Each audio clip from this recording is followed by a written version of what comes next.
Visual Studio Talk Show.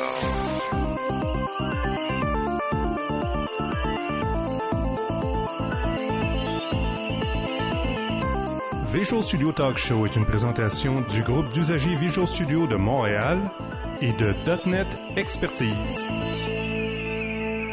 Visual Studio Talk Show. Bienvenue à une nouvelle émission du Visual Studio Talk Show, le podcast où on discute de construction de logiciels avec la plateforme .NET.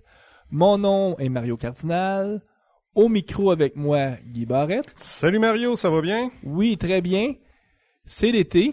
Eh oui, enfin. Puis il fait chaud. On en profite.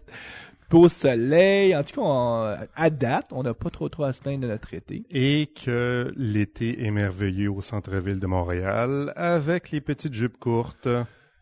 Et tout le reste que j'aime apprécier. Bon, OK, on va changer de sujet. Aujourd'hui, on fait une émission sur la définition des exigences. Notre invité, c'est quelqu'un qui n'est pas à sa première émission. Un vétéran. On peut quasiment dire.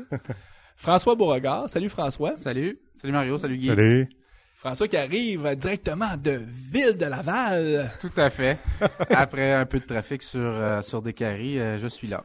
Écoute François, à peu près à la même époque, mais il y a un an, tu faisais la première émission avec nous sur justement tous les principes agiles. Une émission qui a été, on a reçu des commentaires positifs. Beaucoup de gens nous ont dit « Hey, wow, super ». Puis on voulait absolument te revoir comme invité. Puis là, c'était à propos parce que il y a un besoin de clarifier ce qu'on entend par définition des exigences.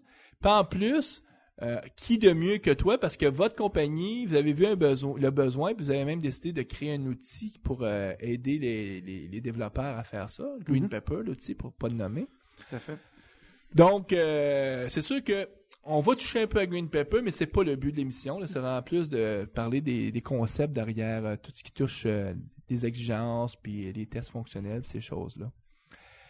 François, tu connais la formule. On commence toujours par présenter brièvement la biographie de notre invité. Ça permet aux auditeurs qui ne connaîtraient pas de te situer un peu. Puis après ça, on va pour l'entrevue à proprement parler.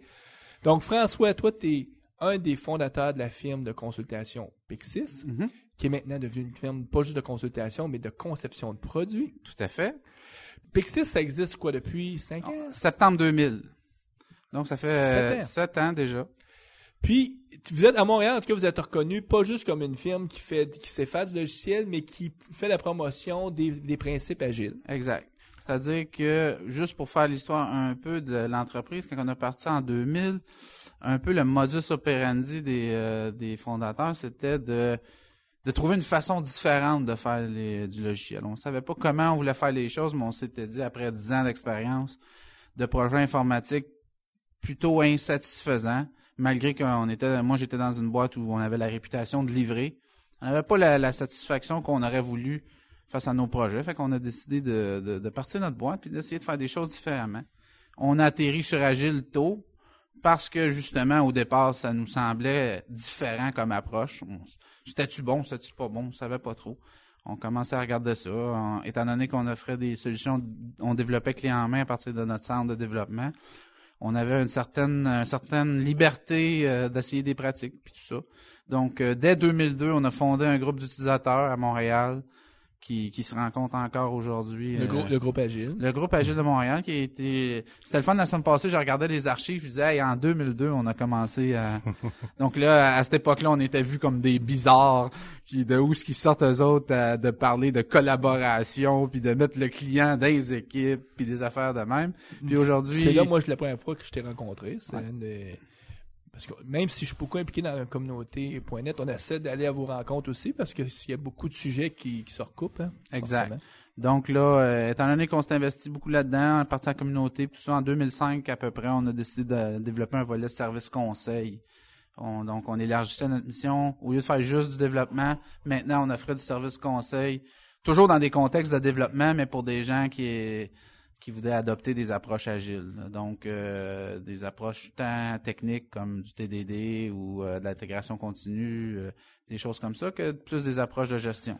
Puis tu donnes de la formation aussi. Ouais, donc à travers tout ça, j'ai eu la chance de rencontrer Ken Schwaber assez tôt dans cet historique-là, avec le démarrage du groupe d'utilisateurs. C'est lui qui avait fait l'ouverture, on avait connecté, on avait pris du temps. Là, il y avait eu un mandat après, puis il m'avait appelé, on a fait un petit mandat ensemble, et puis tout ça. Puis de fil en aiguille, je suis devenu entraîneur certifié Scrum. Mhm. Donc, on a une 50aine d'entraîneurs dans le monde, puis j'étais le seul francophone jusqu'à récemment. Mon collègue Vincent est maintenant, lui aussi, certifié entraîneur Scrum. Donc, on est deux à faire ça. Donc, Ça veut dire que tu vas avoir moins souvent à prendre l'avion pour aller vers l'Europe. Exact. Donc, ma femme voit ça d'un très, très bon œil. Écoute, t'es impliqué dans la communauté, t'as fondé le groupe Agile, puis t'es impliqué même au niveau canadien pour ce qui est le réseau canadien Agile. Oui. À tous les ans, tu vas aussi à Agile, cette année, tu vas à Agile 2007. Exact. Qui est à Washington, je pense. Exact, au mois d'août. J'ai pas la date exacte, mais c'est bientôt, à mi-août. C'est quoi au juste, Agile de... c'est la grande conférence Agile annuelle, mais de toute façon, pour vos éditeurs qui sont pas encore inscrits, c'est sold out. Donc... ça va vite, ces conférences. Oui, puis c'est une conférence qui prend en popularité dans les 3 dernières années. Elle a doublé à chaque année. Donc là, ils attendent 1500 personnes. Là. Donc c'est dans une conférence d'envergure. Là, on sent que le mouvement agile, il prend de l'ampleur. Si la conférence double à chaque année, c'est un signe que ça prend. C'est un bon signe. C'est un bon signe, oui. Écoute, on fait le pont, puis on fait l'entrevue. Parfait. Assistez aux rencontres bimensuelles du groupe d'usagers Visual Studio de Montréal afin de parfaire vos connaissances des technologies.net et aussi afin de faire du réseautage. Pour l'agenda des rencontres, veuillez consulter le www.guvsm.net. .NET Expertise est un réseau de consultants indépendants et experts dans les technologies .NET de Microsoft. N'hésitez pas à contacter un de nos consultants experts en visitant le www.net-expertise.com. Retrouvez les liens exacts sur le site de visualstudiotalkshow.com. François, donc on parle de définition des exigences. Peut-être qu'on devrait commencer par se poser la question, qu'est-ce qu'on entend par exigence? Ben, exigence, au départ, c'est un besoin. OK? Donc, un client qui a une application à faire développer ou qui a une problématique, en fait, prenons-la au départ, qui a une problématique d'affaires, puis après analyse décide que un système informatique quelconque ou un assemblage de systèmes informatiques permettrait d'être une partie de la solution à son problème. Donc, les exigences, c'est l'expression de ses besoins dans cette solution-là. Donc, qu'est-ce que la solution doit faire? Donc, on est loin là d'être en train de faire du code. On est très loin On est dans la prise une compréhension de c'est quoi qu'on devrait faire. Exact.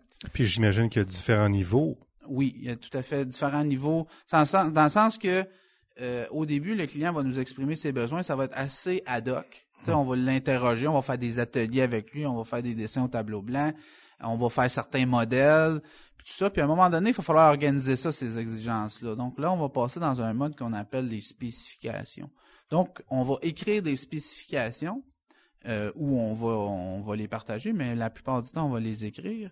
Écrire une spécification, c'est de prendre le besoin, qui est un besoin d'affaires, puis de le spécifier à savoir comment ce besoin-là va être pris en charge par l'application ou le système qu'on développe. Puis, dans le modèle classique de définition des exigences, les gens ont un peu une vision qu'on pouvait définir tous les besoins en amont, c'est-à-dire initialement, là, on passe le premier mois, là, on rédige tout ça, puis après ça, ben là, on peut maintenant se virer de bord puis développer pendant 3 ans de temps la solution. Dans un modèle là un peu fantaisiste, mais qui semblait très rationnel pour les gens, c'est que tu commences par définir tout ça, tu te fais un beau planning de projet, puis après ça, tu enlignes tes développeurs, puis let's go, on part, on développe, puis on espère que 3 ans après, on va sortir les fonctionnalités initialement en vue. En fait, sur le marché, moi, j'ai observé 2 choses principalement qui se passent.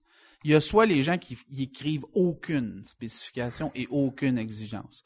C'est-à-dire que ça se passe entièrement par de la communication informelle, de la communication orale. Ça a tendance à générer parfois un chaos. Dans des équipes tout petites, peut-être que ça peut fonctionner, mais dès qu'on essaie d'élargir, là, on perd le contrôle. Et à l'opposé, il y a la situation que tu décris où on essaie de définir toutes les exigences à l'avance. Puis ça, pour moi, j'en parle souvent dans mes formations, c'est d'oublier que le développement de logiciels, c'est une activité d'apprentissage. C'est-à-dire qu'un client, quand il commence un projet, il a peut-être une bonne maîtrise de sa problématique, mais la solution exacte qu'il a besoin, il la maîtrise pas encore. Puis c'est normal. Un client qui me dit au début d'un projet, je sais exactement ce que je veux, c'est en général quelqu'un qui a une maîtrise, il comprend très bien son problème. OK? Ce qui est un bon signe. Mais qu'est-ce qu'il veut exactement, il ne sait pas. Y a-tu besoin de 3 écrans? Y a-tu besoin de 6 onglets? Et les boutons, ça va faire quoi? Ça, il n'y en a aucune idée. OK? En fait, pas il n'y en a aucune idée, mais il n'y en a pas une idée précise. Il sait, par exemple, qu'il va avoir besoin d'un écran de saisie, par exemple, d'un dossier d'employé. Donc, il ne sait pas nécessairement l'interaction que cet écran-là va devoir faire avec différents systèmes en back-end, par exemple. Exact. Puis même, qu'est-ce qu'il doit faire le système précisément, il ne sait pas. Et pour moi, l'élément le plus tangible pour qu'un utilisateur ou un client apprenne ce qu'il a besoin, c'est d'y donner un bout de son logiciel. Tu commences à lui donner un premier écran, un deuxième écran, puis qui fait pas tout ce qu'il a demandé. Mais là, c'est là que les connexions se font dans son cerveau. Il dit, oh, OK, je commence à comprendre qu'est-ce que ça peut faire, qu'est-ce que ça peut pas faire, et ainsi de suite. Donc, c'est une activité d'apprentissage. Schwaber m'a déjà dit un jour, il dit, il y a une façon qu'un client change pas ses exigences, puis c'est de l'asseoir dans une salle pendant un mois de temps, l'interroger à n'en plus finir, puis après ça, de le tuer. OK? Mais on essaie d'entraîner nos clients dans nous, informaticiens, dans notre façon de les interroger, on les amène dans le mauvais chemin. Parce qu'on leur dit, dès le départ, si tu veux que je fasse un bon travail d'analyse, puis un bon travail de planification, je dis, donne-moi toutes tes exigences. Puis trompe-toi pas. Parce que le mécanisme de demande de changement, ça, c'est compliqué, c'est lourd, c'est pesant, nanana. Puis on insiste. Ce qui pousse le client à nous en mettre plus que moins dans la liste, et ainsi de suite. Donc, l'approche que nous, on préconise, qui est véhiculée un peu par l'approche agile, c'est de dire comment on peut prendre une période initiale pour essayer de comprendre le besoin. On peut pas partir un développement juste de même. Il faut prendre un temps de réfléchir, puis de savoir quel genre de solution on fait, mais rapidement, on se met dans un mode où on va faire un premier bout de logiciel. Puis là, on va montrer ça à notre client, et là, notre client va raffiner ses exigences, va comprendre, il va les changer, il va en éliminer. Le client, lui aussi, c'est un processus d'apprentissage. Aussi, il comprend des choses là, à ce moment-là, puis il se rend compte que oups, c'est pas tout à fait ça devrait être telle autre chose. L'équipe apprend, elle commence à maîtriser sa technologie. C'est-à-dire qu'on on a décidé dans le projet, c'est peut-être pas pire cette technologie-là, mais là, tu m'as l'essayé, tu dis oui, elle fait ça bien, mais ce bout-là, elle fait mal. Donc, pour les exigences futures, on peut peut-être s'ajuster. Donc, c'est tout le monde dans un cycle où on essaie de faire des cycles courts, où on fait des bouts du logiciel, c'est tout le monde qui apprend. Puis, à mesure qu'on apprend, ben là, on est en mesure de prendre des meilleures décisions, de faire une meilleure planification et de bien définir les exigences. Moi, je voudrais amener un axe qui est souvent omis quand on parle d'exigences, c'est que pour tout le monde s'entend on doit les spécifier, ces exigences-là. Donc, il y a une forme de documentation. Tu l'as dit, il y a des gens qui documentent rien, puis à l'autre bout, tu as du monde qui veulent tout documenter, mais en règle générale, il y a une certaine forme de documentation. Mais moi, ce que je trouve intéressant, puis c'est pour ça que je voulais t'avoir comme invité pour parler de ça, François, c'est que votre firme, puis la communauté agile, ont même vu ces spécifications-là comme étant plus que juste de la documentation. Puis souvent, vous utilisez le terme de spécification exécutable. Qu'est-ce que vous entendez quand vous voulez dire « Hey, c'est pas juste du papier qu'on fait, c'est quelque chose qui devrait s'exécuter ». OK. Je vais répondre à ta question en faisant un peu le parallèle avec ce qui se faisait avant. Dans le sens que, typiquement, avant, on parle des organisations les plus structurées, on dit on écrit un document d'exigence. De ça, on va découler un certain nombre de documents d'analyse. OK? Donc, on écrit un document où on rassemble toutes les exigences, puis on écrit un certain nombre de documents d'analyse. Donc, on commence à organiser la solution. À partir de ces documents d'analyse-là, on écrit des documents de conception. OK? Donc, plus détaillés. Puis de là, on va coder. OK? Puis parallèlement à ça, à tous les niveaux, on a des experts en assurance qualité qui traduisent ces documents-là dans un autre langage. Donc, on regarde des exigences, puis on va écrire des tests d'acceptation. Ou en Europe, souvent, on va appeler ça des tests de recettes. Des tests de recettes ou des tests de réception. Je pense que des tests de réception, c'est le bon terme. On va regarder la conception, puis là, on va concevoir des tests intégrés. OK? Donc, comment toutes les choses s'emboîtent. On va regarder les documents de conception détaillés. On va concevoir des scénarios de tests unitaires.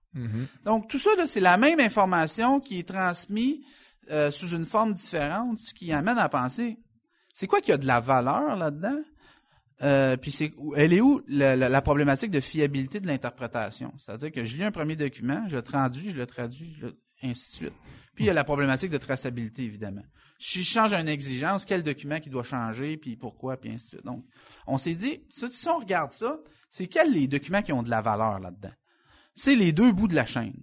OK? Les bouts intermédiaires sont des bouts, c'est une méthode que les informaticiens se sont inventés pour arriver à la solution. Mais les deux bouts qui ont de la valeur, c'est le code, puis la spécification comme telle.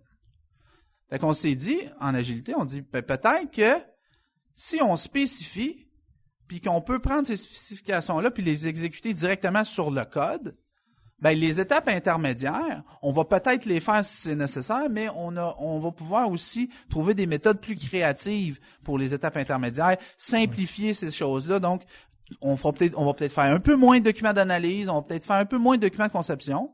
On va s'ajuster aux besoins, mais on va quand même garder l'intégrité de la chaîne, mais en partant directement de la spécification au code. Donc, si je te suis bien, le principe de base étant que si je pourrais exécuter ma spécification sur mon code, si le résultat que ça me retourne, c'est que c'est bon, je peux présumer que toutes les étapes intermédiaires sont bonnes. En tout cas, toutes les transformations intermédiaires devraient être bonnes parce que, globalement, j'ai le résultat attendu.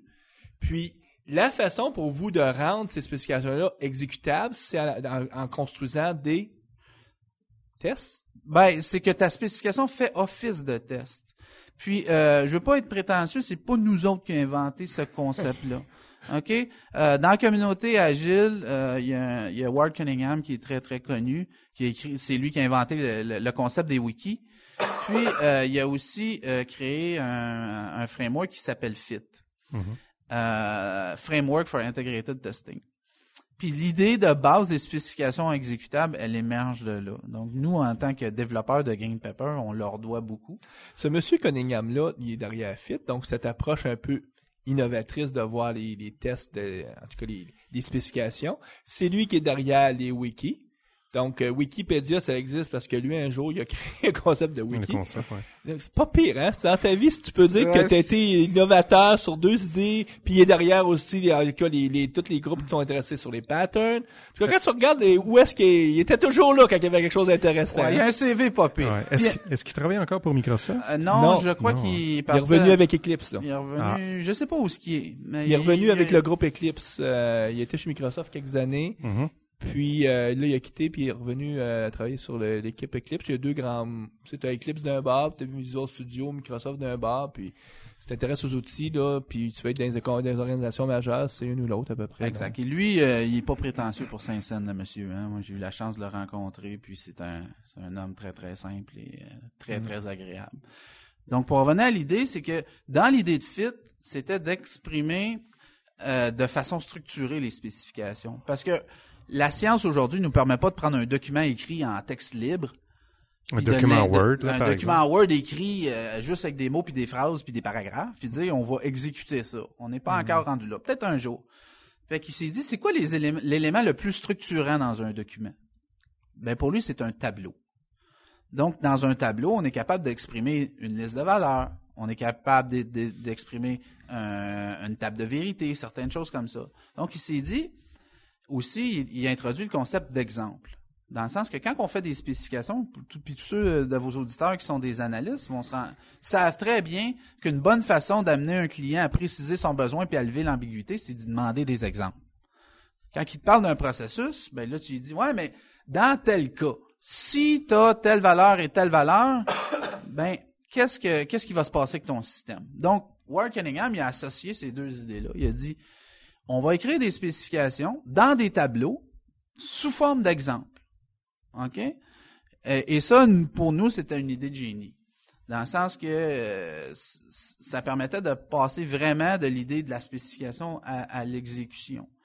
Donc, quelque part en 2004, probablement, où on s'est commencé à s'intéresser à cet outillage-là pour l'utiliser dans nos projets. Sauf qu'il faut comprendre que Ward a probablement écrit ça en quelques soirées, là. Donc, lui, il a eu une idée, puis il l'a écrit rapidement en Java. Puis, bon, nous, on s'est dit, on veut peut-être amener le concept plus loin.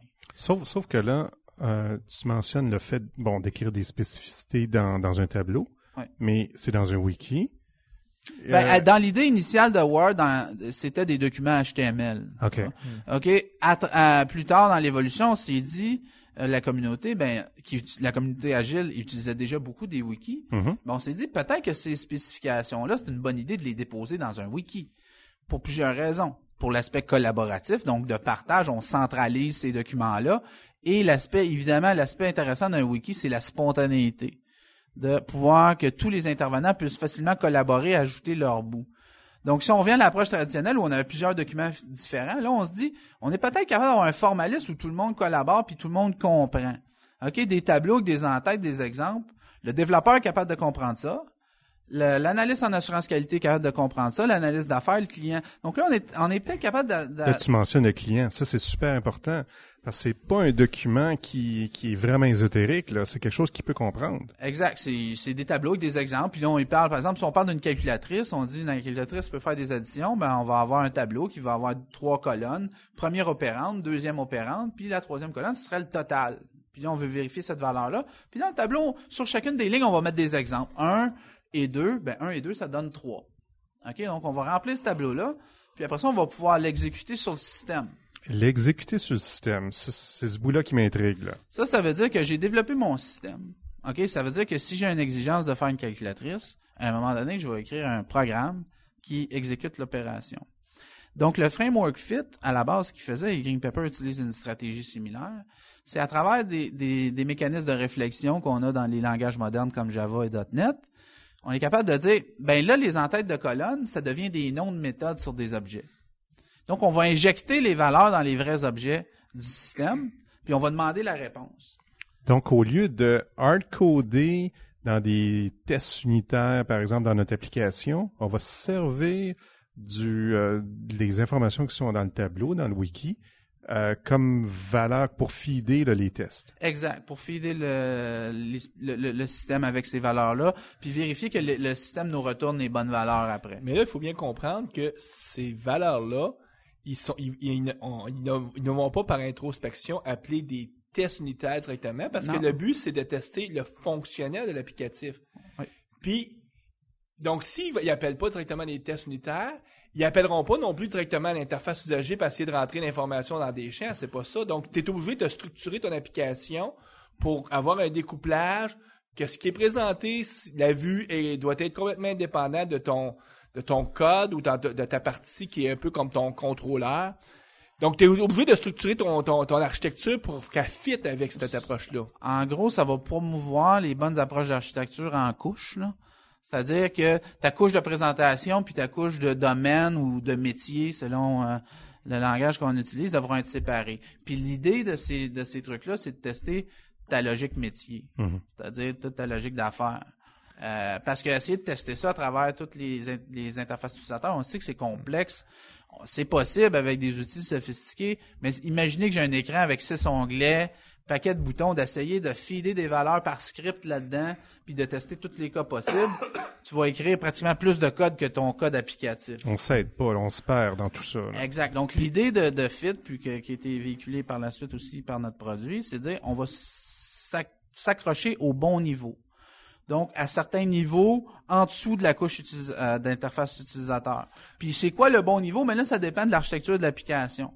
Mais on va s'accrocher sur les bons objets. Si on a une couche de service, par exemple, on va peut-être attacher nos services. Ça va peut-être être certains de nos objets cibles qu'on va essayer de piloter avec nos... Ultimement, si on veut le maximum de couverture, on va essayer d'enlever le maximum de code dans la couche de présentation et la ramener justement dans ces services-là ou dans cette logique d'affaires-là. Donc, pour que la couche présentation soit la plus légère, qu'elle fasse ce qu'elle devrait juste faire, c'est-à-dire présenter l'information, mais pas inclure de la logique d'affaires. Exact. Puis, c'est important de comprendre que là, on cherche pas à remplacer ces outils-là. Les outils de test unitaire existent, sont bons, il faut continuer à les utiliser. Ce qu'on dit, c'est qu'on va créer il y a une catégorie d'outils qui va apparaître pour être capable de tester la logique fonctionnelle. Puis, il va rester des outils pour tester l'interface utilisateur. Parce que ça se peut qu'on ait une interface utilisateur qui a des comportements complexes, puis on veut les tester. Donc, l'idée, c'est pas de dire on va remplacer tous ces outils-là, c'est que on va utiliser des nouveaux outils, puis on va utiliser les outils appropriés pour la tâche qu'on va faire. Donc, utiliser des outils pour piloter les interfaces utilisateurs pour tester la couche d'interface utilisateur. Bon, il existe un paquet de produits. Rational en a. Les plus populaires, Mercury. Très dispendieux. Oui, ils sont dispendieux. Mais en fait, c'est le bon marteau pour le bon clou à chaque fois, là. Exact. Au lieu de dire j'ai un marteau puis je vais fesser partout avec mon marteau, mais je vais me servir de WinRunner pour tester mon interface utilisateur. Je vais me servir d'un outil du style Fit ou Green Pepper pour tester tout mon aspect métier. Puis, je vais continuer à faire mes bons tests unitaires pour faire mes tests en boîte blanche quand je suis développeur. Moi, François, cette partie-là de test métier, j'utilise souvent le terme test fonctionnel. Est-ce que c'est le bon... Toi, comment tu les appelles? Les appelles-tu test métier? Ou avez-vous un autre vocabulaire? Parce que il est à définir, ce vocabulaire-là. C'est une bonne question parce que là, les mots là dans la communauté sont utilisés à différentes sens. Quand on parle d'un test d'acceptation, là, selon à qui qu'on parle, là, ça veut dire un paquet d'affaires différentes. Okay? Donc, nous, c'est pour ça qu'en quelque part, on cherche à s'éloigner du langage du mot test. Okay? Parce que test, pour les gens, ça veut dire assurance qualité. Puis l'esprit de ce qu'on cherche à faire avec des spécifications exécutables, c'est à mesure que je spécifie mon logiciel, je valide que le logiciel que je développe est le bon. C'est pour ça que dans Green Pepper, notre slogan, c'est développer le bon logiciel. Okay? Donc, on veut s'éloigner du mot test parce que le mot test est chargé de sens. Puis en plus, c'est qu'il est chargé de sens différent selon les personnes. Mais là, je vois, donc, si tu veux t'éloigner du mot test, faut quand même nommer ça. Donc, qu'est-ce qu'on prend comme autre mot pour dire qu'est-ce que c'est? C'est la spécification exécutable. Spécification exécutable. Donc, et dans le mot exécutable, il y a la notion de, étant donné que je l'exécute, donc je valide, donc je teste. Dans la langue de Shakespeare, c'est quoi le mot clé? La même chose, executable specification. Okay. Mais encore une fois, là, étant donné que c'est une pratique en émergence, tout ça, selon à qui vous parlez, vous allez avoir des mots légèrement différents. Mais nous, en tout cas, on a décidé de pas pousser dans le langage qu'on utilise pour présenter notre produit puis ce qu'il fait puis tout ça. On essaie de parler le moins possible de tests. Ce que j'aime de cette approche-là, c'est que présentement, il y a eu, donc, depuis quelques années, là, les gens sont au courant des tests unitaires. C'est quoi des tests unitaires? Donc, en n'utilisant pas le mot test, vous mêlez pas les cartes. Exactement. Puis même dans la communauté des tests unitaires, de plus l'aspect unitaire, il y a Dave Astells qui promouvoit maintenant le Behavioral Driven Development pour s'éloigner du mot test parce que pour eux, ce qu'on appelait le Test-Driven Development dans la communauté agile, en fait, c'est une méthode de conception. Donc, on veut aussi, même à ce niveau-là, s'éloigner du langage de test puis dire, les tests unitaires, en fait, ce qu'on appelle des tests unitaires aujourd'hui, c'est des spécifications unitaires. Mm-hmm.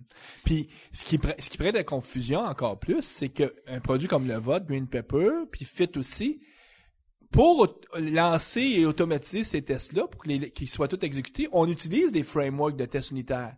Parce que ils sont capables d'être capables de faire ça, ils sont capables eux-mêmes de pouvoir regarder quels sont tous les tests, puis là les exécuter une par une, te remettre une belle écran qui dit rouge, vert, qu'est-ce qui a passé, qu'est-ce qui a pas passé.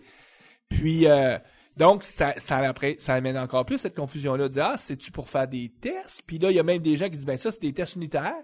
Puis c'est pas des tests unitaires, c'est des tests d'acceptation ou des tests fonctionnels. Puis là dis-moi mais des tests unitaires fonctionnels. En tout cas ça en vient complètement exécutable. Ouais. Donc, spécification exécutable. Donc, le principe est simple, en quelque part, à la base, parce qu'on veut, en quelque part, aussi avoir un formalisme que le client peut comprendre. Parce que le problème avec les outils qui existent aussi sur le marché, soit en open source ou en commercial, c'est que j'écris des tests dans un langage de script. OK? Quand j'écris mes tests unitaires avec NUnit, par exemple, j'écris du C#. OK? Mais mon client, il parle pas le C#. Ou du VB.net. Ou du VB.net. Ou du Ruby, parce qu'il y a une version de Ruby pour .net. Et qui s'en voilà. vient. OK? Mais le commun des mortels client, OK? Vous êtes peut-être dans un contexte particulier qui fait que votre client est technique puis il comprend votre langage de programmation, mais c'est rare. 99,9% du temps, il comprend pas le Exact. code. Fait que là, j'écris un test. OK?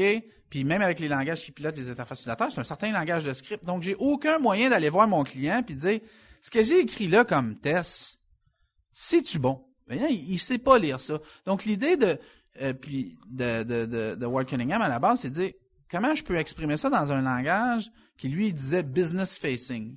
Donc, qui parle à l'utilisateur puis que on s'enfarge pas dans des trucs techniques. Comme ça, si vous regardez un document Green Paper, par exemple, vous verrez pas des use avec com.patati patata ou import.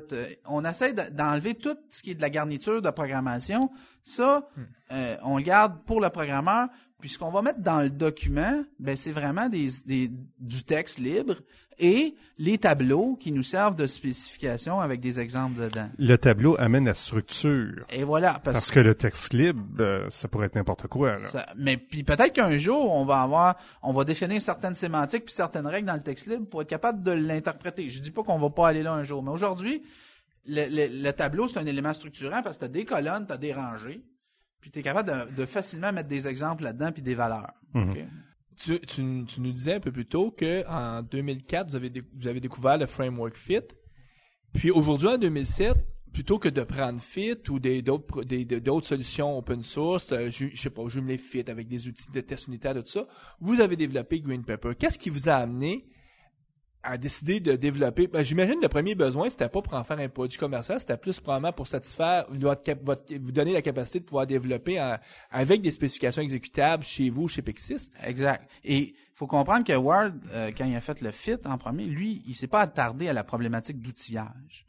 Donc, nous, on était dans des contextes de projet, puis on pouvait utiliser Fit, mais tout l'outillage autour était assez déficient. Donc, on s'est dit, déjà, on voudrait avoir un outillage beaucoup plus sophistiqué. Quand tu parles d'outillage, c'est la moulinette qui va prendre le tableau, qui va faire en sorte d'exécuter le code, puis passer les valeurs, puis non, nous dire... je parle de mettre les documents dans un wiki, de pouvoir les exécuter à partir du wiki, de pouvoir, par exemple, qu'un développeur soit dans son environnement de développement directement, puis être capable de dire, voici le document de spécification, je voudrais l'exécuter sur le code que je suis en train de développer. Donc, l'outillage pour le développeur.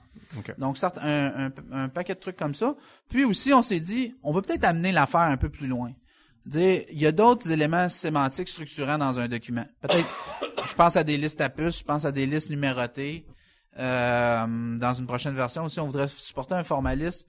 Alistair Coburn, quand il propose un template pour écrire des codes d'utilisation qui est assez répandu, où tu fais une première scénario de réussite principale, tu as des scénarios alternatifs, puis tu peux référencer dans ton scénario alternatif des étapes du scénario de réussite principale et tout ça. Donc, on voudrait être capable de dire, dans Green Paper, de mettre un document qui ressemble beaucoup à ce que tu aurais écrit comme use case, sauf que à la place, tu vas travailler avec des exemples. Au lieu de marquer les étapes sous une forme textuelle, tu vas l'exprimer avec un exemple. Au lieu de dire un utilisateur se pointe au guichet ou un client se pointe au guichet, tu vas dire Mario se pointe au guichet.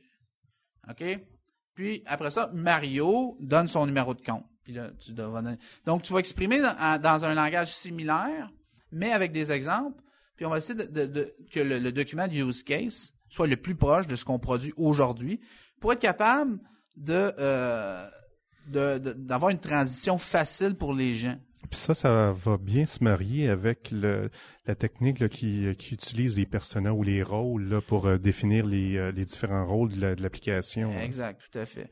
Puis, nous autres aussi, c'est un moyen, tout ce mouvement-là de spécification exécutable, c'est un moyen de ramener l'analyse d'affaires dans le game au niveau agile. Parce que ce qui s'est passé dans l'histoire, là, c'est que dans les méthodes traditionnelles, on faisait beaucoup de documents, comme on a parlé au début de l'émission. Par la suite, on s'est dit, ben là, il y a eu un mouvement en réaction, puis il y a des gens qui disent, dans les méthodes agiles, c'est le fun. Le manifeste dit « Working Software Over Comprehensive Documentation ». On arrête d'écrire des documents. Là, l'analyste d'affaires, lui, il se dit, moi, je Ça fait quoi? je fais ça à semaine longue, écrire des documents. Avec là, ils se sont sentis rejetés. OK? Puis c'est le retour du balancier, il est en train de revenir à la bonne place, c'est-à-dire, l'analyse d'affaires, il a sa raison d'être dans une méthode agile. Il est là pour aider à communiquer avec les clients, puis à exprimer ça dans un langage un peu plus informatique. Puis donc, il va contribuer à ces spécifications exécutables-là. Il va aider le client à structurer ses exemples, à les structurer dans des tableaux, parce que c'est pas naturel nécessairement pour le client.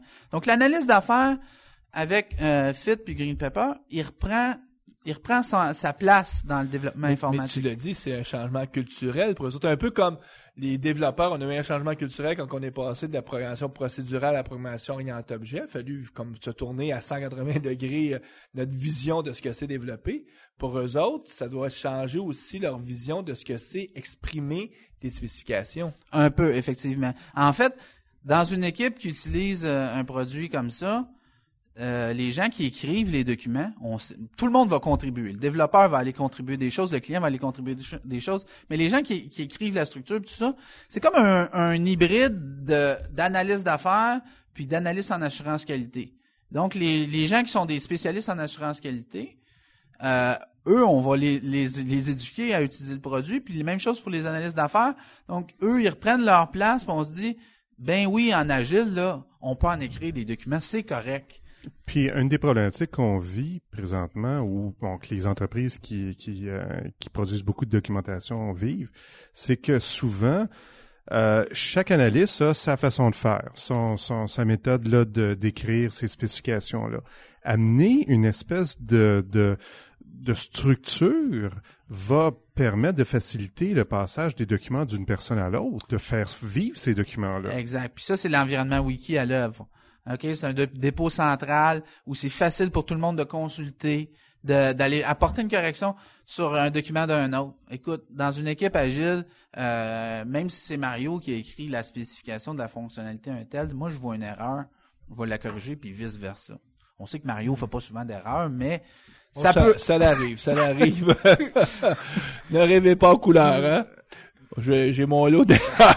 Donc, c'est l'aspect collaboratif, là, vraiment, qui dit, on a un emplacement où on peut travailler ensemble, puis ce document-là devient un peu le centre du développement avec le code. Okay? Mm-hmm. Donc, comme ça revient à ce qu'on disait plus tôt, on prend les deux éléments qui ont plus de valeur puis on les met au centre. Ça veut pas dire de pas en écrire des documents de conception puis de pas en écrire des documents d'analyse. OK? Mais ça devrait juste être des documents qui sont des documents intermédiaires qui nous servent à analyser notre problème. Et ils sont structurés. Ils peuvent être structurés. Donc, chacun va avoir sa façon de faire. Et nous, on veut, au-delà d'imposer un peu la structure des tableaux, on veut pas imposer un formalisme. Des gens peuvent utiliser des user stories, peuvent utiliser des codes d'utilisation, peuvent utiliser un formalisme à eux dans la composition de leur document. OK? Dans la façon d'écrire les exemples, les tableaux, ça, ils doivent suivre le formalisme. Mais tout ce qui va autour, comment ils structurent le document, tout ça, ça, c'est à eux. Est-ce qu'on voit apparaître... justement, dans ce formalisme-là, orienter ces tableaux, Green Pepper, j'imagine que vous êtes parti de qu'est-ce que Fit avait fait, mais vous avez probablement étendu, amélioré, ou est-ce qu'on voit comme un peu comme un langage universel que tout le monde s'entend que cette approche-là, ça a de l'allure, ou c'est encore trop jeune pour vraiment sentir une espèce de consensus dans l'industrie de dire cette façon-là de documenter ou d'exprimer les spécifications exécutables, c'est la bonne? Non, il y a encore pas mal d'innovation. Il y a encore beaucoup de place à l'innovation. Comme je dis, moi, je pense que faut aller au-delà des tableaux, faire des listes à puces, faire des listes numérotées. Il y a des façons d'exprimer, comme dans le style de document que Alistair Coburn nous propose, des références à d'autres éléments qui sont plus hauts dans le tableau. Donc ça, on cherche encore. On introduit des choses intéressantes comme dans les entêtes de colonnes. Si on écrit plusieurs mots, on va chercher, on va naviguer le graphe d'objets. Par exemple, si j'écris client address street, dans la réflexion, notre engin qui fait de la réflexion sur les objets, il va vérifier est-ce que j'ai un objet client qui a un membre adresse ou est-ce que j'ai un objet client qui a un membre adresse street, il va essayer les combinaisons. Donc, ce qu'on cherche là vraiment, la préoccupation qu'on a, c'est que le document reste lisible pour le client. C'est vraiment ça l'approche, puis après ça que la conception se fasse derrière. Mais ça va avoir tendance à promouvoir un peu certains concepts qui ont été amenés par Eric Evans dans le Domain Driven Design, ce qu'on appelle le langage omniprésent. Okay? En anglais, lui, il l'appelle le ubiquitous language. Le langage omniprésent, c'est le langage qu'on voudrait tout le monde utiliser dans l'équipe. C'est-à-dire que quand on est Mario de la caisse de dépôt, quand on parle d'un prêt, ben ça devrait être un prêt dans le code. Ça devrait être un prêt dans les documents. Okay? On ne devrait pas appeler ça des choses différentes. Donc, étant donné que c'est le document puis qui fait de la réflexion sur les vrais objets du système, ben les choses n'ont pas le choix de s'appeler les mêmes choses. On pourra pas appeler. Si je marque adresse dans mon document, ben comme développeur, je peux pas appeler ça ADDRS. Tu sais, juste pour sauver une coupe de tu sais, on a des développeurs qui sont tannés de taper sur le clavier puis ils font des choses de même. Tu sais, t'as une adresse puis là ils me trouvent une abréviation absolument qui fait pas de sens, le ADDRS. OK, tu peux-tu écrire adresse comme il faut? Ce qui est plus surprenant, c'est qu'on pense plus une organisation est grosse, plus le domaine d'affaires va être clarifié, solide et très. Puis non, les organisations, en tout cas, c'est encore un gros défi pour les organisations s'entendre sur un vocabulaire, qu'est-ce que veulent dire les choses. Tu sais, puis je dirais même c'est peut-être plus facile dans les petits projets parce qu'on est plus en contrôle d'une grosse organisation. Il y a tout un jeu de politique en plus qui fait que pour différentes raisons, il y a des gens qui veulent peut-être pas qu'il y ait un consensus sur le vocabulaire parce qu'il y a des gens qui veulent pas appeler un chat, hein? Oui, mais donc ça complexifie, ça crée une complexité accidentelle que les développeurs, nous, on doit adresser. Puis les spécifications exécutables peuvent en tout cas. Mais ça va au-delà de ça. Les développeurs aussi, quand ils développent, ils s'inventent des concepts à eux autres. Ah ben oui. Que le client comprend pas. OK? Ils ont comme fait des abstractions. Mais quand on invente des abstractions, puis quand on parle du cœur de domaine du problème qu'on a à résoudre, si on a découvert une abstraction, on devrait être capable d'en parler avec notre client. Si l'abstraction fait du sens. Moi, un indicateur qui me fait toujours sourciller, c'est quand j'entends, mettons, un analyste ou un architecte ou un développeur qui dit ouais, mais je le sais, moi, ce que le client veut, puis c'est pas vraiment ce mot-là, c'était l'autre mot, puis tout ça, puis là, t'as envie de dire, t'as une minute, là. Toi, tu peux bien décider quelque chose, mais s'il y a pas de consensus avec ton client, t'es pas prêt à commencer à partir et à implémenter ça. Faut que tu reviennes puis à t'assurer que tout le monde est sur la même longueur d'onde, sinon on crée des abstractions accidentelles que le client reconnaît même pas parce qu'il sait même pas lui ce que ça veut dire ce concept-là. Exact. Puis ça c'est un des arguments de fond de Eric Evans dans Domain Driven Design. Et nous, Green Pepper c'est pas un outil pour faire du Domain Driven Design. C'est simplement que si vous faites du Domain Driven Design, ben ça risque de le promouvoir un peu, surtout au niveau du langage. Ça fait quoi, quelques projets là que vous faites avec l'outil Green Pepper? Oui. Ça change quoi dans la vie de commencer? Tu sais, c'est-tu comme un peu le jour où on a connu la télévision en couleur, puis quand on nous remonte une télévision noir et blanc, on est peut-être capable de se taper quelques émissions, mais on s'ennuie de la télévision en couleur. On peut-tu dire que c'est un peu pareil? Le jour où on a connu des spécifications exécutables, oui, mais on serait capable de revenir en Mario, arrière. Faudrait que tu t'adaptes au temps moderne. Maintenant, c'est le HD et la télé ordinaire. C'est ça. Télé à noir et blanc, là, il y a des auditeurs qui ont jamais connu ça. Ah, tout à fait, mais je trouvais que le gap était encore plus vrai, couleur noir et blanc, tandis que HD, puis... il est autant. Ouais, mais en Amérique du Nord, il y a encore la moitié des postes qui sont même pas capables de diffuser leur émission en haute définition, donc c'est peut-être moins réel. Je sais pas c'est quoi la situation en Europe, mais quoi qu'il en soit... un coup qu'on y a goûté, est-ce qu'on est capable de revenir en arrière ou on se dit comment ai-je fait pour développer Je suis pas super objectif face à cette question-là, honnêtement. Mais je peux quand même parler un peu de ce qu'on observe comme avantage. De un, c'est l'aspect collaboration. C'est que là, vraiment, les gens ont une raison de s'asseoir ensemble au lieu de se passer des documents. Donc là, ils discutent autour d'un même document. Donc, avant de le modifier, on avoir tendance à se parler. Ça, c'est une première chose. Puis aussi, c'est qu'en spécifiant notre logiciel, puis on s'entend pas mal tout le monde pour dire que c'est une étape nécessaire, là, on fait les tests en même temps. Donc, en écrivant nos spécifications, on crée une plateforme de régression. Donc, on imagine dans les compagnies d'assurance, par exemple, où là, les règles changent souvent. C'est-à-dire qu'il y a tout le temps quelqu'un qui a une nouvelle idée de promotion. Donc, si tu n'as jamais été fumeur et que c'est une année bissextile et que ta femme a jamais fumé elle non plus, puis que tu as eu 3 enfants, tu as le droit à une prime réduite de 3%. OK? Donc, des règles comme ça, tu en as beaucoup. Mais si tu les spécifies puis tu peux les exécuter, mais quand tu introduis des nouvelles règles, tu es toujours capable facilement de vérifier que tu n'as pas, en implémentant la nouvelle règle, brisé une règle précédente. Donc, puis quand tu as des entreprises qui ont beaucoup de règles d'affaires, ben là, ça devient un actif excessivement important pour eux de pouvoir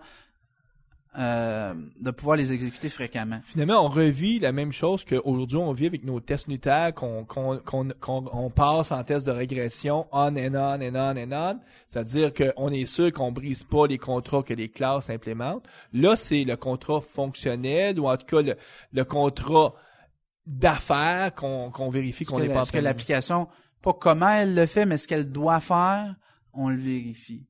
OK? Le test unitaire vérifie le comment. C'est-à-dire que le développeur, il sait les étapes intermédiaires, c'est lui qui construit l'algorithme, donc il vérifie des trucs intermédiaires. C'est pour ça qu'on dit il teste en boîte blanche, il connaît l'intérieur de la boîte. Là, c'est plus des tests en boîte noire. C'est-à-dire que je feed des choses, des exemples à mon système, puis je m'attends à certains résultats, puis je les vérifie. Okay? Donc, on crée une plateforme de régression importante, ce qui est pas négligeable, parce que là, on le vit dans beaucoup de projets. Il y a des organisations qui ont développé au cours des 25 dernières années des systèmes informatiques au cœur de leur organisation, qui là sont dans des technologies qui deviennent désuètes. Et là, ils se disent, je voudrais faire la même application, mais dans une nouvelle technologie. Mais là, le défi, c'est, ouais, mais là, elle fait quoi ton application? Mais là, ça fait 25 ans que tu as modifié, là, puis tu as enlevé des règles, tout ça. Si tu veux la même application, c'est comment tu fais ça? C'est un méchant problème. Pourtant, on avait des méthodes où on documentait. Donc là, on a dit, on a produit plein de documents, on va pouvoir prendre des documents. Mais non, les documents sont pas à jour. 25 ans de documents à part ça. Exact, ça fonctionne pas. Donc, je pense que c'est un aspect important de pouvoir... Souvent, on va dire, le code, c'est la documentation ultime. Moi, j'ai vu des projets où on trouve plus le code non plus. Ah, en plus, ouais. Ouais, là, si on a juste le binaire, le binaire, c'est difficile à lire. Hein? Moi, je voudrais juste amener un point parce que on a eu une discussion, nous autres, sur Green Pepper à la caisse, puis le formalisme les analystes, pour eux autres, c'est quand même un certain choc culturel. Je sais que les gens ont une certaine crainte par rapport aux formalistes que se demande le fait qu'on remplit dans des tableaux. Donc, là, ils disaient, c'est comme un nouveau langage, faut que je l'apprenne. Une autre crainte aussi, c'est, ça va être ardu, ça va être exigeant, cette affaire-là, donc ça va me coûter plus cher. Est-ce que ça coûte vraiment plus cher, tout documenter de cette façon-là? Donc, écrire des spécifications correctement, même dans les méthodes traditionnelles, on utilise la méthode de DMR, la méthode de Rational, écrire des spécifications correctement, c'est exigeant. Mm-hmm. OK? Donc, moi, je dirais pas que c'est plus exigeant, mais ça nous donne une manière de vérifier que ce que j'écris et ce que je code, c'est la même chose. Mais ça change-tu la mécanique d'échange entre les différentes personnes? Parce que normalement, ce que les analystes vont faire, par exemple, vont s'asseoir dans leur bureau ou vont interroger le client ou les différents clients, va récolter de l'information, va aller à son bureau, va taper pendant 2 semaines. On se réunit tous autour de la table, on imprime des documents, tout le monde a une copie du document, on passe tout au travers du document un après l'autre. Est-ce que cette mécanique-là change? Est-ce qu'on a besoin d'un ordinateur? On voudrait la changer. OK? C'est-à-dire que c'est un bon point, c'est un autre changement culturel que les analystes n'étaient pas prêts à faire comme étape, nous, à la caisse. Là, c'était comme, là, on est à l'aise là dans cette mécanique-là. Et il faut dire que les outils de Microsoft Office ont éduqué beaucoup les clients à faire des PowerPoint, à faire des documents, puis à se rencontrer autour du papier, puis là, on rediscute sur le papier. Donc, le point que Guy amène, pour moi, c'est pas une question d'outillage, c'est une question de culture. Dans le sens que, est-ce qu'on a une culture de collaborer? Donc, l'outil permet de collaborer, mais quelqu'un là qui voudrait faire des pages dans un wiki, puis pas en parler, puis il y a rien qui empêche de retomber dans ces mauvais réflexes-là, entre guillemets. Je devrais pas dire mauvais, mais dans ces réflexes-là que moi je trouve moins optimaux, si on veut. Moi, je pense qu'il faut collaborer. Donc, ces outils-là facilitent la collaboration, mais si dans une organisation, on n'a pas envie de collaborer, c'est pas l'outil qui va te faire collaborer. Là. Ou on n'a peut-être pas l'infrastructure dans le sens où si on se rencontre dans une salle de réunion, puis il n'y a pas d'ordinateur pour éditer le wiki, on est mal outillé. Non, c'est-à-dire que on va pas directement toujours au wiki, dans le sens que quand j'ai une discussion, là, je suis capable de dessiner un tableau sur le tableau blanc. Ouais. Puis, je vais le mettre dans le wiki après. Je suis pas obligé de le faire directement dans le wiki. Donc, c'est une méthode de travail qu'on doit se faire. Je pourrais juste avoir discuté des exemples avec toi dans la réunion, les avoir notés. Mm-hmm. Après ça, je les transforme en tableau dans le wiki. Puis là, je t'envoie un mail. Je dis, va consulter la page dans le wiki. Ça correspond-tu à ce qu'on a discuté? En fait, c'est comme la façon c'est comme la façon traditionnelle, sauf que là, on utilise un wiki au lieu d'un document Word, par exemple. Pour moi, là, je trouve qu'on a développé des réflexes assez bizarres dans nos organisations. La collaboration n'est pas quelque chose qui est de facto. Ça va au-delà de ça. J'ai eu la chance de visiter un paquet d'organisations dans les 3 dernières années.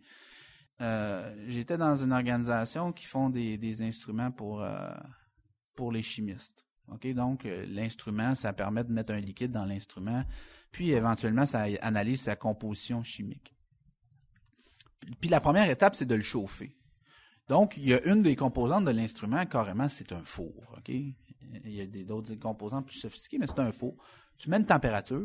Ça chauffe. Ça chauffe. Quand ça atteint la température, ça arrête. Quand ça redescend, ça repart. Puis tout ça. Donc, il y a un logiciel embarqué qui regarde ça, qui est branché sur un thermostat, puis tout ça. Donc, on est en train de travailler avec eux. Puis là, il y a un des développeurs qui dit, ouais, c'est bien beau, mais le four est spécifié pour ne pas aller plus haut que 500 degrés. Puis, on a programmé pour, dans l'interface utilisateur, pas aller plus haut que 500.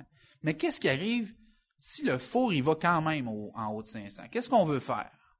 Est-ce qu'on veut sonner l'alarme, ouvrir la porte? Bon, il y a 3 ou 4 possibilités. Bien, le chimiste, sa réaction, c'est, je vais y penser, je vais t'écrire un document, je vais le faire valider, puis je te reviens avec ça. Ça, le turnaround de ça, là, ça se parle ça veut dire en semaine. Donc, je sors du meeting, je demande au chargé de projet, je dis, si ça soit ensemble, eu égard aux possibilités qui peuvent arriver quand le four est trop chaud, ça va lui prendre combien de temps de trouver une bonne solution? Il me dit 5 minutes. Donc, je leur dis, est-ce que c'est possible qu'ils s'assoient 5 minutes ensemble? Puis, ce qu'ils auront décidé, si c'est pertinent de le mettre dans un document, ils le mettront dans un document. Mais ça, c'est des réflexes qu'on a développés avec le temps, de dire, si qu'on veut faire quelque chose, il faut l'écrire dans un document avant. La personne, elle n'était pas de mauvaise foi du tout, elle a développé ce réflexe-là. Mm-hmm. Puis l'autre réflexe que j'observe beaucoup dans les organisations, c'est que si on pense que si c'est écrit dans un document, c'est vrai. Ouais. Moi, je donne beaucoup de formations, puis je fais des ateliers, puis dans les ateliers, tu décris un contexte fictif.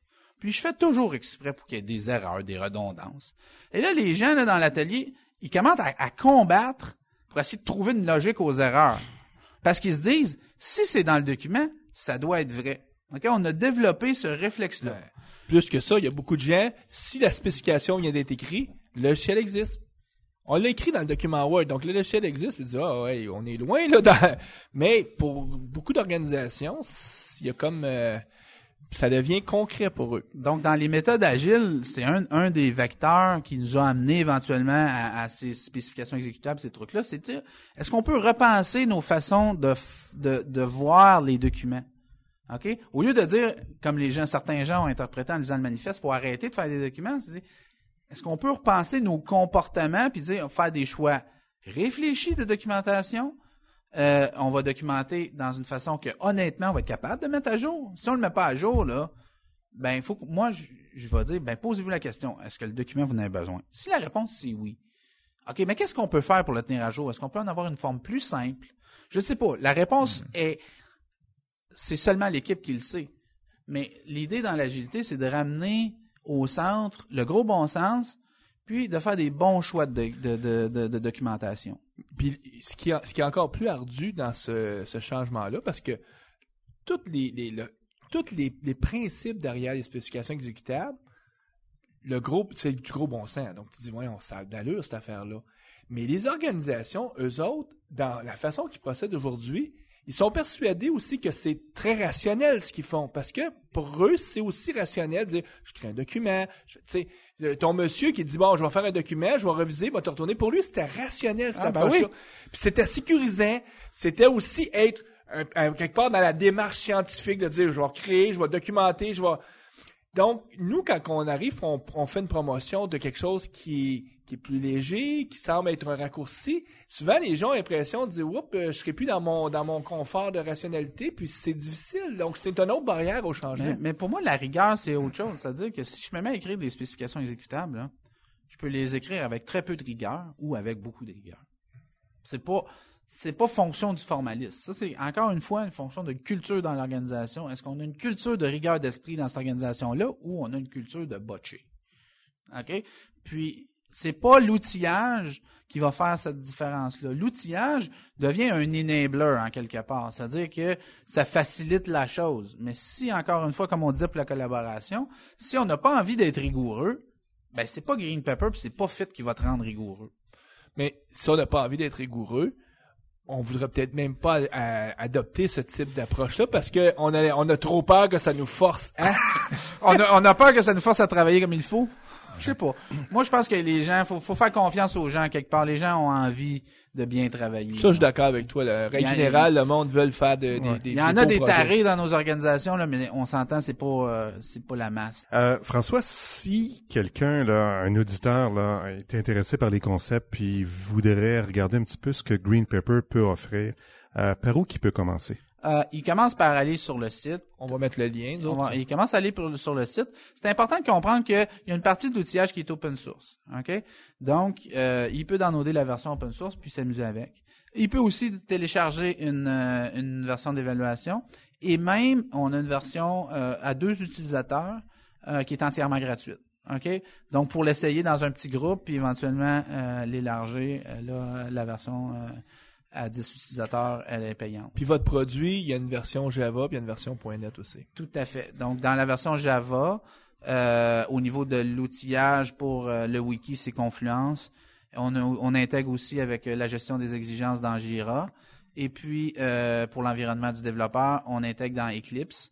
Puis, on pense très, très bientôt intégrer dans IntelliJ. Pour ce qui est de .NET, on prend encore Confluence et Jira. On se questionne sur qu'est-ce qu'on va faire avec Team System. C'est un des éléments à l'agenda de notre stratégie à long terme. Et on a le même outillage qu'on a dans Eclipse, on l'a dans Visual Studio. 2005.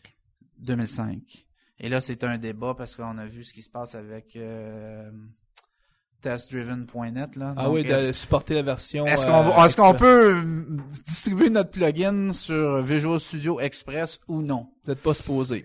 Donc, non. La question, la réponse semble être que non, on peut pas. Ce qui est un peu dommage, je pense, parce que nous, on est prêt à offrir une version gratuite de notre truc. Mm-hmm. Donc, on aimerait ça l'offrir sur l'environnement gratuit. Puis les gens qui veulent aller plus loin, pourraient aller avec les versions de Visual Studio payantes et la version payante de notre produit. Mais ça c'est un autre débat dans la communauté Microsoft. Peut-être que Microsoft va rajuster son tir. Une chose qui est assez claire, c'est quand tu décides de te développer sur les versions de Microsoft. En tout cas, si tu rêves d'avoir tout gratuit, là, t'as pas compris le principe. Microsoft, ils sont là pour faire de l'argent, donc prépare-toi à acheter des licences. C'est la réalité développée dans le monde .net là.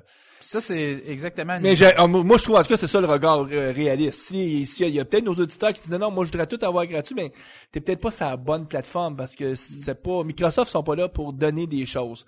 Mais même dans les autres plateformes, honnêtement. Puis, dans la plateforme Java, par exemple, puis nous, avec Green Pepper, on se l'est posé la question, est-ce qu'on veut offrir tout ça en open source? Mais ton modèle de revenu est quoi? Il faut que tu aies du revenu avec du service ou choses comme ça. Donc, on s'est dit, non, pour pouvoir mettre l'énergie qu'on voulait mettre là-dedans, on avait envie de mettre une énergie significative, on s'est dit, bon, ça nous prendrait un peu de revenus quand même, puis aussi pour pouvoir maintenir l'engagement, parce que souvent, les trucs open source, ils meurent. Là, avec un modèle de revenu, ça nous assure qu'on est capable de conserver une implication. Donc, ça veut pas dire qu'un jour, on mettra pas tout ça en open source, mais on s'est dit, pour l'instant, on veut faire un modèle d'affaires qui nous permet de continuer à investir dans la pratique des spécifications exécutables puis d'offrir un environnement le plus performant possible aux gens. Puis faire un petit peu d'argent avec ça. Donc nos produits, je pense que vous pouvez regarder sur le site, les prix sont quand même très, très agressifs, là. Écoute, François, on te remercie. Je pense que ça fait le tour, en tout cas, de Oui. pas juste la vision de exigence classique, mais exigence dans le terme de spécification exécutable. Concept que moi, je pense qui est porteur. Il y a quelque chose là. Il y a quelque chose qu'un jour, peut-être qu'on va tout faire ça, puis on va trouver on va se poser la question comment ça se fait qu'on faisait pas ça dans le passé. Je vais peut-être être au Bahamas. Oui. Ou peut-être que, tu sais, malheureusement, peut-être qu'on va avoir beaucoup de cheveux blancs. Moi, je n'ai déjà, mais tu sais, ça prend. Il y a un temps aussi. Faut pas. Faut donner le temps aux gens de pouvoir assimiler ces choses-là. Puis, Tout à fait. faut pas. C'est un Ça travail se fait de pas longue haleine. Ouais, ça Oui. se fait pas du jour au lendemain. Exact. Nous, écoute, on va faire la pause, puis on va revenir avec les actualités.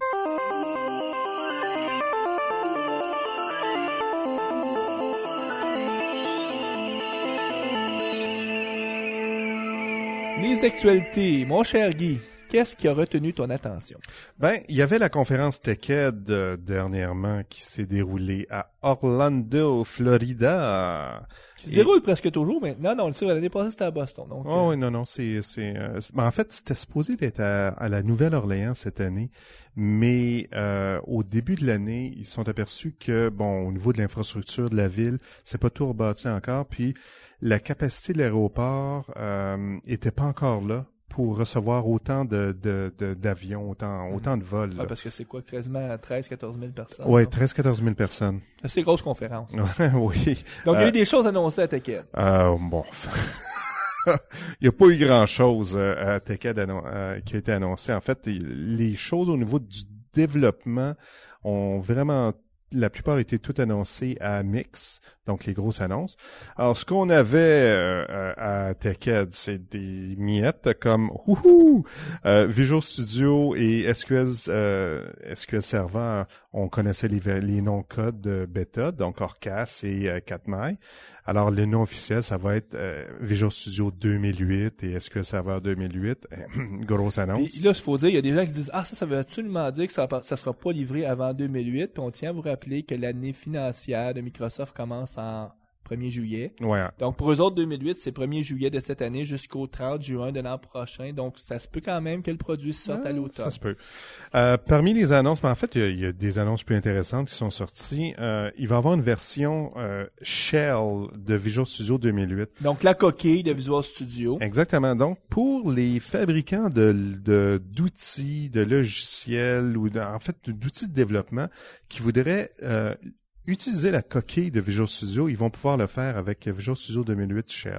Ou tout simplement des gens qui regardent ça et disent « Hey, ça serait un bon point de départ pour mon application. » Puis, il faut dire que ça, c'est une réponse directe à la plateforme Eclipse, qui, elle aussi, beaucoup de gens se rendent compte qu'on peut prendre Eclipse comme point de départ pour développer une application client lourd. Donc, Microsoft se disait, ben, pourquoi moi, je n'offrirais pas aussi ma coquille de mon Visual Studio gratuitement pour les gens qui veulent Je l'utiliser. sais pas si ça va être gratuit, par contre. Est-ce que je comprends qu'on va avoir accès aux fonctionnalités de Visual Studio à travers des lignes de commande puis des switches là, sur des lignes de commande? Tu as deux modes. Tu peux continuer à être un VCIP, là, c'est-à-dire Visual Studio Integrator Partner, ou est-ce que là, tu peux t'intégrer directement dans un Visual Studio que quelqu'un a racheté chez Microsoft.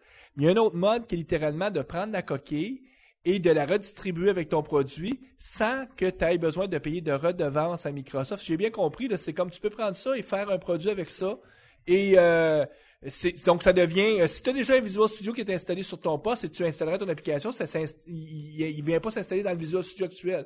Il s'installe à côté comme une autre application. Mais il doit avoir un modèle de revenu là, pour Microsoft, là, j'imagine. Non, parce que à Eclipse, il n'y a pas de modèle de revenu, donc ça fait partie de... C'est à vérifier. C'est pas open source dans le sens qu'on l'entend, c'est-à-dire que Microsoft garde les droits dessus, mais il te l'offre sans royauté.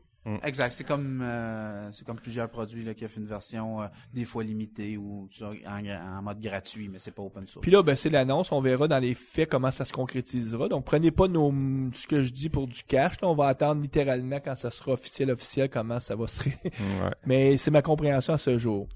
Une autre annonce, Microsoft a acquis les outils de rendering au niveau web, donc les outils graphiques de la compagnie Dundas.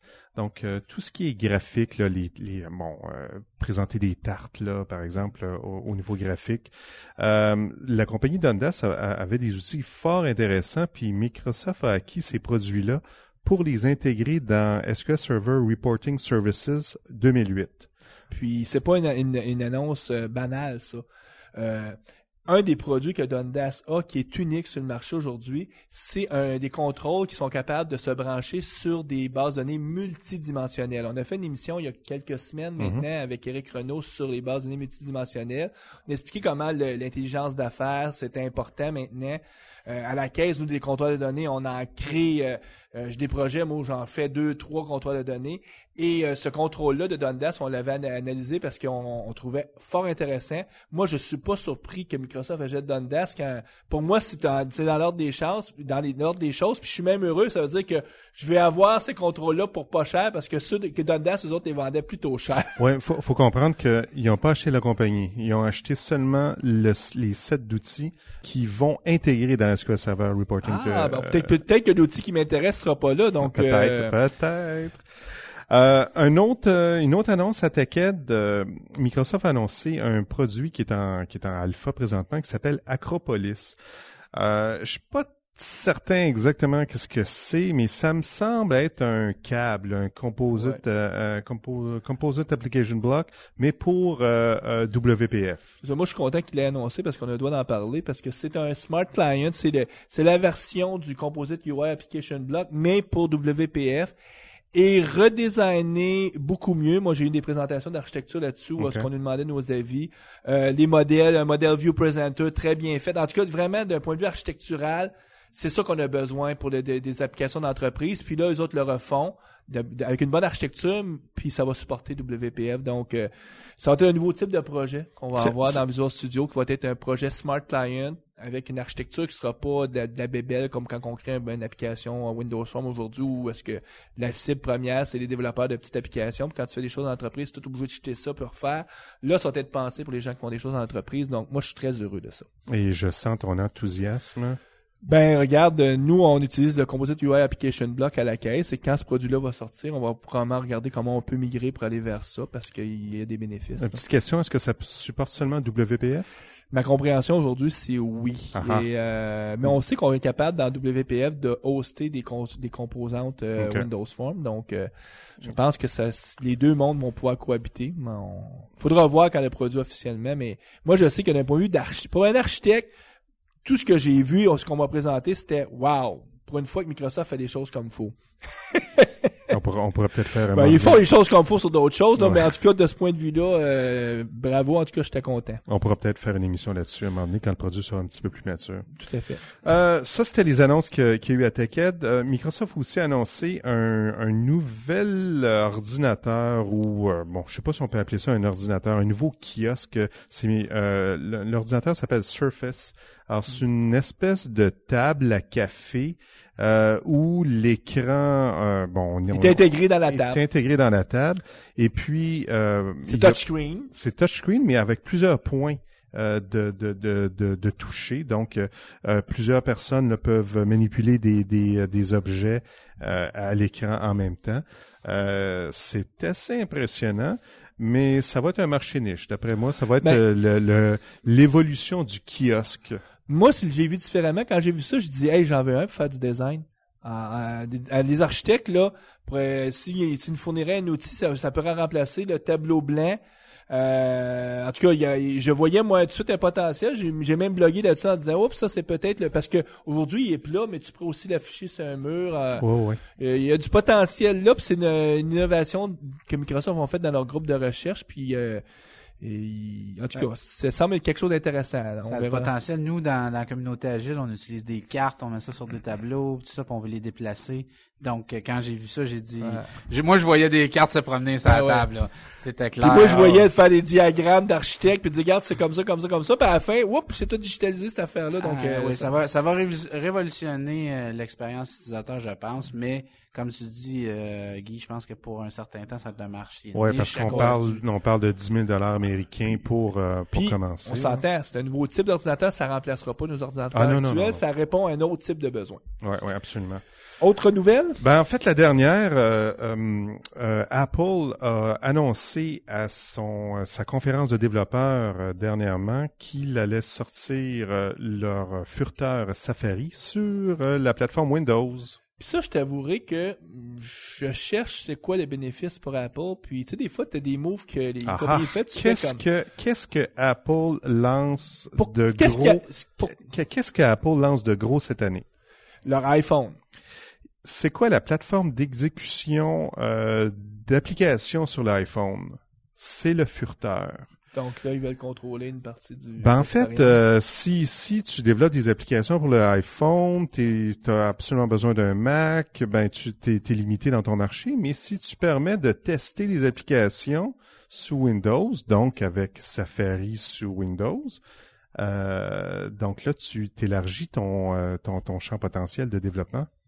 Moi, ma question, c'est, si c'est web, pourquoi Internet Explorer ne te permettra pas de gérer l'application autant que... Tu regarderas sur les blogs, au niveau du rendering, il y a pas mal de différences en ce que soit Firefox ou Internet Explorer affiche. Comme par exemple, ils ont choisi d'afficher ou d'utiliser leur propre rendering au niveau des polices de caractère au lieu d'utiliser le ClearType, par exemple. Okay. Donc, il y a pas mal de petites différences. Donc, c'est peut-être pour ça là, donc, si je comprends bien ce que tu dis, Guy, c'est que, étant donné que Safari, c'est la plateforme cible pour le iPhone, le fait d'avoir Safari sur Windows, ça ouvre aux gens qui ont des postes de développeurs Windows de développer pour iPhone.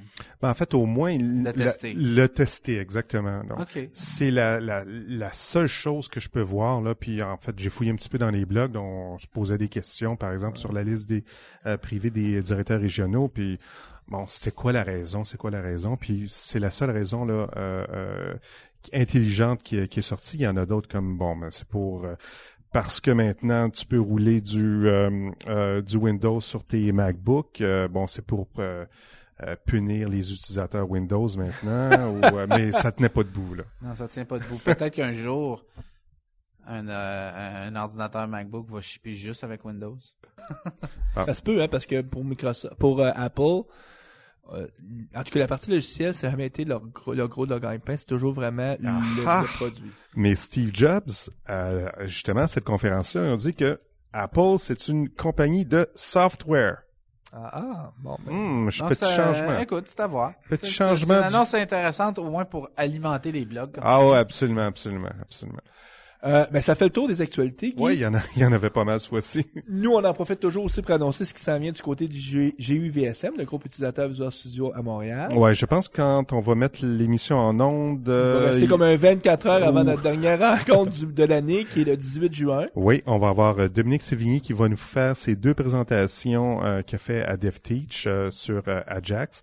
Dominique, soit dit en passant, qui a eu les meilleures évaluations au niveau des conférenciers cette année à DevTeach. Ça a été des bonnes présentations. On est pas mal fiers de Dominique. Puis ben là, le groupe utilisateur prend repos pour l'été. Il va se revoir en septembre. Exactement. On vous prépare plein de petites choses intéressantes en septembre, dont en fait, pour l'automne, dont un autre ou un nouveau Code Camp. Oui.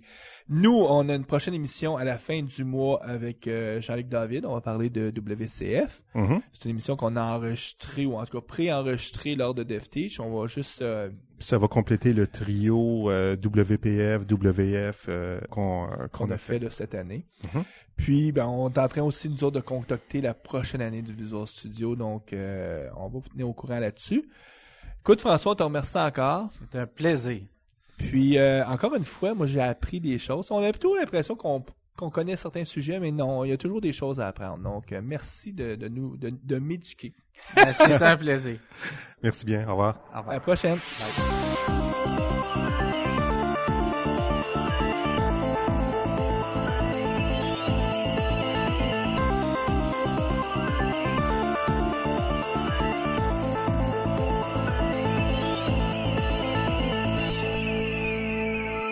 Visual Studio Talk Show.